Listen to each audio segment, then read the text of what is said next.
notice how when a black person starts talking about liberation, like real liberation, not reform, not representation, but freedom, the world calls them dangerous? That's what happened to Frantz Fanon, a man who didn't just talk about revolution. He studied the psychology of oppression, said out loud what colonizers never wanted us to understand. Violence built the system, and sometimes only violence can dismantle it. Frantz Fanon was born in Martinique in 1925, a French colony at the time. He was raised on an island where whiteness wasn't just power, it was aspiration. He saw black people taught to hate their own reflection, and it shaped everything that he became. He fought in World War II for France, believing in their promises of freedom and equality. But when he came home, that uniform didn't protect him from racism. He said, "I discovered my blackness in the eyes of the white man." That moment, that awakening, turned him from a soldier of empire to a critic of it. Fanon became a psychiatrist. He started seeing colonization not just as a political system, but as a sickness. He said that the colonizer and the colonized both suffer from it, but only one profits. He studied how oppression seeps into your mind, your body, your self-worth. He wrote about what it means to live in a world that tells you that your skin is a problem, your liberation is a threat. His first book, Black Skin, White Masks, exposed just how deep that psychological violence runs. He said the black man wears the white mask because survival demands it, but freedom, that all starts when you take it off.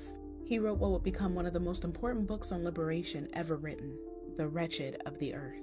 In it, he said colonization isn't ended by conversation, it's ended by confrontation. He called violence a cleansing force, not because it's noble, but because it breaks the chains of submission. He said the colonized man finds his freedom in and through violence. And that's the quote that made the world clutch its pearls, because he said what everyone knew but was too afraid to name.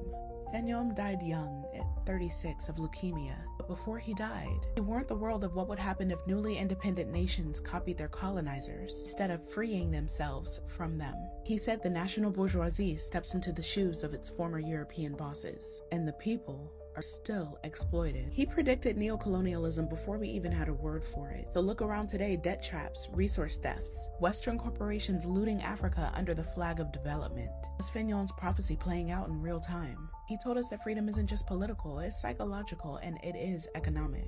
It's the right to not be ruled by somebody else's imagination of you. Frantz Fanon was a revolutionary. He was a doctor, a writer, but above all, he was honest. He told us the truth about the violence that built this world. He said that healing can't happen without accountability, and sometimes accountability isn't peaceful.